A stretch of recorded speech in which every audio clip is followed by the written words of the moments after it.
ایک بھائی جو کہ شادی شدہ ہے، جب ان کی اپنی بیوی کے ساتھ لڑائی ہوتی ہے تو اپنی بیوی کو ایک دفعہ بولتے ہیں کہ تمہیں طلاق، پھر راضی ہو جاتے ہیں، دوبارہ بولتے ہیں، پھر طلاق. اس طرح وہ بھائی مختلف اوقات. لعنت ہے جی ایسے بھائی کے اوپر. بیوی گئی اس کی 3 بار تے بول چکے ہیں، بار بار بولیں، کتنی بار بولن گے. یہ تو اہل حدیث کے نزدیک بھی طلاق ہو چکی ہے، کیونکہ یہ تینوں الگ الگ مجالس میں ہو چکی ہے. تو یہ جو طلاق والا معاملہ ہے نا، انتہائی ناپسندیدہ چیز ہے. ابو داؤد میں حدیث ہے اللہ کو حلال چیزوں میں سب سے ناپسندیدہ طلاق ہے. کیوں؟ اس لیے کہ یہ پورے کا پورا اسلامی معاشرہ میاں بیوی کے بانڈ کے اوپر چل رہا ہے. طلاق کے بعد بچوں کا کیا بنے گا؟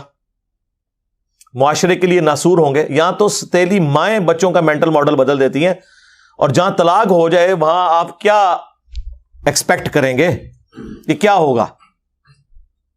اس وجہ سے اسلام نے تو اسے ناپسند کیا. سب سے بڑی چیز جس پہ طلاق ہو سکتی تھی وہ بے حیائی ہے. تو سورہ نساء میں آیا کہ اگر عورت بے حیائی کرے تو اسے اپنے بستر سے الگ کرو، پھر بھی نہ باز آئے تو اسے مارو. لیکن مارنا اتنا نہیں ہے کہ اس کا کوئی حلیہ بگاڑ دینا ہے، چہرے پہ نہیں مارنا، یعنی جس طرح چھوٹے بچے کو ڈانٹ ڈپٹ کی جاتی ہے. اب وہ تو بڑا اچھا موقع تھا کہ اللہ تعالیٰ کہتا کہ ڈائریکٹ طلاق دے دو، ایسی تیسی ایسی زنانی دی. تو آخری درجے تک اوائڈ کیا جاتا ہے. بخاری مسلم میں حدیث ہے کہ عورت ٹیڑھی پسلی سے پیدا ہوئی ہے، اسے سیدھا کرنے کی کوشش نہ کرو. توڑ بیٹھو گے اس سے نفع حاصل کرو، اور اسے توڑنا، اسے طلاق دینا ہے. توڑ بیٹھو گے. نبی علیہ السلام کو اپنی بیویوں سے تکلیف نہیں اٹھانی پڑی.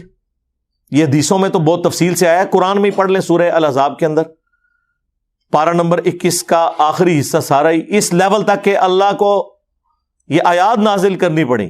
اے نبی اپنی بیویوں سے فرماؤ کہ اگر تم دنیا کا مال اور دنیا کی عیش چاہتی ہو تو آؤ میں تمہیں دے کے تو طلاق دے دیتا ہوں، اور اگر تم اللہ، اس کا رسول اور آخرت کا گھر چاہتی ہو تو اسی مفلسی کی حالت میں میرے نبی کے ساتھ فقر کی حالت میں گزارا کرو. تو یہ تو عورتوں سے تکلیف تو اٹھانی پڑتی ہے. بخاری مسلم میں حدیث ہے، نبی علیہ السلام نے فرمایا کہ عورت کی حالت ایسی ہے کہ پوری زندگی تم اس کے ساتھ اس نے سلوک کرو، اور کبھی ایک دفعہ کوئی تکلیف اسے تم سے پہنچ جائے تو یہ کہتی ہے جب سے تیرے عقد میں آئی ہوں نا سکھ کا ایک دن نہیں میں نے دیکھا. یہ بخاری مسلم دونوں میں حدیث ہے، اور یقین کریں اس کا تجربہ بارہا ہم خود بھی کر چکے ہیں. اور جب تجربہ ہوتا ہے تو غصہ نہیں آتا، بس نکلتا ہے صدق رسول اللہ صلی اللہ علیہ وآلہ وسلم. آپ رسول اللہ کو یاد کیا کریں، حضور کی حدیث یاد کیا کریں، نبی علیہ السلام کو جو تکلیفیں اپنی بیویوں سے پہنچی انہیں یاد کیا کریں، تو آپ کو صبر آ جائے گا کہ میں تو شاہی کوئی نہیں. ہاں یہ ہر جگہ فٹ ہوتا ہے، میں تو شاہی، تسی بھی شاہی کوئی نہیں. ٹھیک ہے نا، کمپرومائز کریں. مسلم شریف میں حدیث ہے شیطان کا تخت پانیوں پہ لگا ہوا ہے. شام کے وقت سارے چیلے آ کے اسے رپورٹ کرتے ہیں، آج فلاں گناہ کرایا، فلاں سے چوری کروا دی، فلاں سے فلاں کام کروایا. خوش نہیں ہوتا. ایک چیلا آگے کہتا ہے آج میں نے میاں بیوی کے درمیان جدائی کروا دی ہے. تو شیطان اسے گلے لگا کے ملتا ہے اور کہتا ہے تو نے اصل کام کیا ہے. جس نبی کی یہ تعلیمات ہوں اس کے ماننے والے روٹی صحیح نہ پکنے پر، سالن میں نمک کم ہونے کے اوپر غصہ کھا کے طلاق دیں تو لعنت ہے پھر ایسے لوگوں کے اوپر جو اپنے نبی کی تعلیمات کو پش دکھائے بیٹھے ہوئے. یہ تو نبی علیہ السلام نے تو باقاعدہ تلقین کی. بخاری مسلم میں حدیث ہے میں اپنے بعد سب سے بڑی آزمائش مردوں کے لیے عورتیں چھوڑ کے جا رہا ہوں. یہ اسپیسیفکلی میاں بیوی کے ریلیشن شپ کے اعتبار سے تھا. مسلم شریف میں حدیث ہے کوئی بھی مومن اپنی مؤمنہ بیوی کے ساتھ بغض نہ رکھے. مسلم شریف میں ایک اور حدیث ہے کہ دنیا برتنے کی جگہ ہے اور سب سے بہترین سرمایہ نیک بیوی ہے. نیک بیوی سے مراد مطلب آپ کیا سمجھ رہے ہیں کہ کوئی آئیڈیل ظاہر ہے؟ آپ کیا ہیں؟ یہ دیکھیں نا، لوگ اپنے آپ کو دیکھتے نہیں ہیں. اور وہ لوگ جو لڑکیوں کے کالجز کے باہر اسلامی بہنوں کی خدمت کے لیے کھڑے ہوتے ہیں، ان سے بھی آپ ذرا پوچھیں نا کہ یہ جو عورت ہے اس سے تو شادی کرے گا جس کے پیچھے بھاگ رہا ہوگا، لعنت بھیجو. ایسا نہیں رانی منو چاہیے. بدماش سے بدماش لوگ جی، کیسی ہو جی وہ 5 وقت نمازی ہو جی، وہ نقاب کرتی ہو جی، پردہ کر دے. تو کیا کرنا ہے؟ ہاں جوڑا تے پھر اسمانہ تے بڑے نے لب جائے گی تیرے نال دی تنوں. تو یہ دیکھیں کہ آپ جو حرکتیں کرتے ہیں نا, اس کے بعد آپ یہ ایکسپیکٹ نہ کریں کہ آپ کے ساتھ وہ والے معاملات نہیں ہوں گے. آپ جس طرح کے ہیں آپ کے ساتھ ویسا ہوگا. کوئی ایکسیپشن بھی ہو سکتی ہے, لیکن اوور آل یہ جو قرآن کا رول ہے نا کہ نیک مردوں کے لیے نیک عورتیں ہیں, بدکار کے لیے یہ رول ہے. ویسے آپ کو بظاہر نظر نہیں آ رہا ہوتا, لیکن میں آپ کو بتاؤں یہ جو جوڑے بنے ہوئے ہیں نا اور اتنی کامیاب زندگی گزار رہے ہوتے ہیں, ان میں واقعی کوئی کامن چیزیں ایسی ہوتی ہیں کہ جس کی وجہ سے وہ اکٹھے اپنے ساتھ زندگی گزار رہے ہوتے ہیں, برائی میں ہو یا اچائی میں ہو, یہ الگ بات ہے. یہ اللہ نے کوئی حالات و واقعات ایسے بنائے ہوئے ہیں.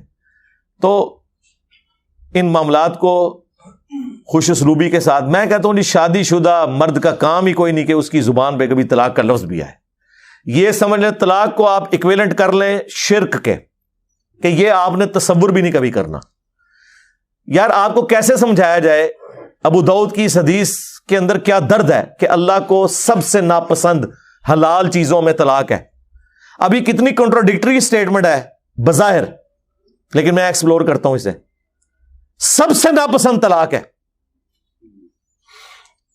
اس سے اللہ تعالیٰ کی ناراضگی کا ذرا اندازہ کر لیں.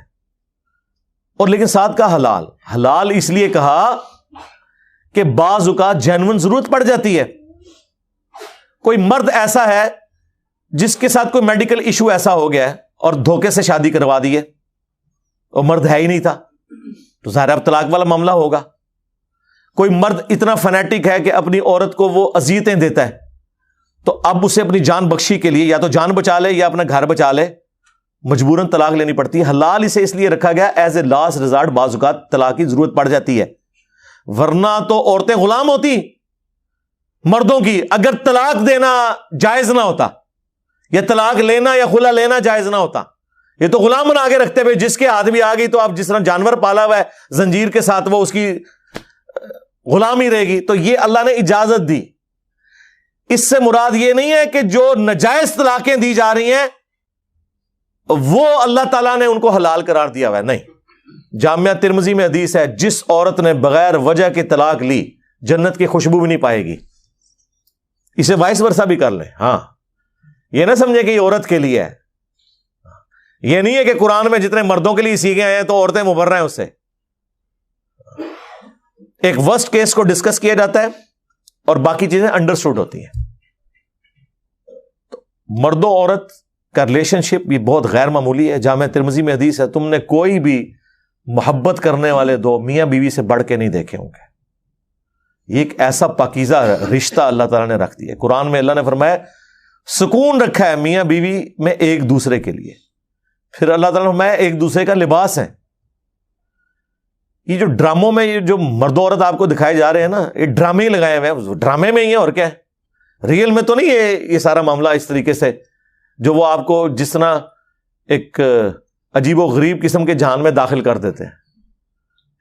یہ ایک بڑا متبرک رشتہ ہے جس کو اللہ تعالیٰ نے اپنے انبیاء کرام کی سنت ٹھہرایا, اور پوری آئلی زندگی سورۃ البقرہ میں اللہ نے ڈسکس کی ہے کس لیول پہ جا کے, صرف یہ بتانے کے لیے کہ اللہ کے نزدیک یہ کتنی اہمیت کی چیز ہے. اس لیے کامیاب مرد وہ ہیں جو رن مرید ہوں. ہاں,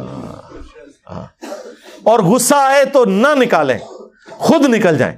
یار مولا علی اور سیدہ فاطمہ کی جب لڑائی ہوئی ہے, بخاری مسلم میں آیا ہے, تو حضرت علی گھر سے نکل گئے. یہ ہے تربیت. ظاہر مولا علی کی پرورش نبی الاسلام نے کی تھی.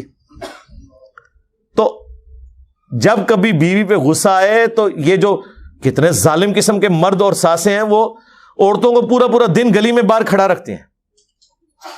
آج کے زمانے میں بھی ایسے لوگ کر رہے ہیں.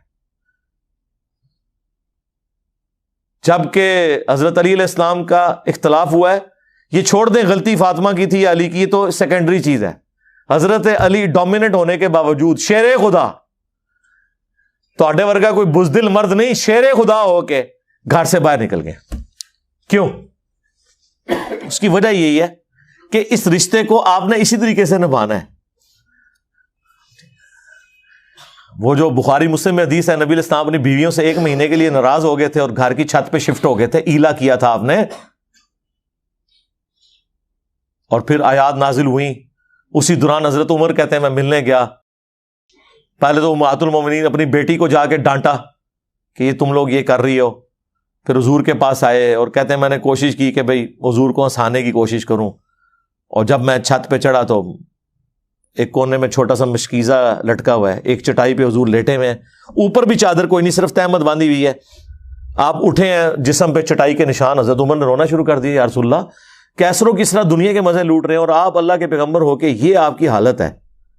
آپ نے فرمایا لگتا ہے عمر ابھی بھی دنیا کی حقیقت تم پہ نہیں کھلی, کیا تم اس پہ راضی نہیں ہو کہ کیسروں کس طرح دنیا کے مزے لوٹیں اور ہم آخرت کی سعادت.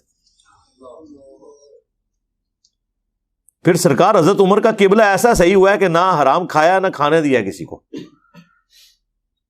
اس طرح اسٹرکٹ مینجمنٹ انہوں نے رکھی ہے اپنے دور میں. جس نے یہ سارے منظر خود دیکھے ہوں اور اگر وہ واقعی جینون مومن ہو تو وہ اسی طریقے سے اپنے پیغمبر کو فالو کرے گا. پھر وہ بخاری مسلم کے الفاظ ہیں, کہتے ہیں میں نے اب سوچا میں حضور کو کوئی ایسی بات سناؤں کہ آپ کا موڈ آف ہے تو آپ ہنسیں. تو کہتے ہیں یا رسول اللہ دیکھیں جب ہم مکے میں تھے کس طرح ہماری بیویاں ہماری, یعنی وہ کیا ہم کوئی غلام ہیں, ہاں کس طرح یہ ہماری اوبیڈینٹ ہوتی تھیں. جب سے مدینہ شریف ہم آئے ہیں تو یہاں انصار کی عورتوں نے تو اپنے جڑوں کو دبا کے رکھا ہوا ہے. ان کو دیکھ کے ہماری بیویاں بھی دیکھیں کتنی شیر ہو گئی ہیں, اور ہم پہ یہ واقعی جی عرب کے لوگ وہ تو کسی مرد کی بات نہیں سنتے تھے, عورت ان کے سامنے بول جائے چسک جائے. ہوں بھی تسی دیکھ لو اڑے عربی نے کس طریقے سے اپنی عورتوں کو رکھا ہوا ہے انہوں نے, وہ ان کے اندر ایک مزاج ہے. یہ کوئی ان کے لیے تعریفی جملے نہیں ہیں, یہ ان کی عادت بتا رہا ہوں.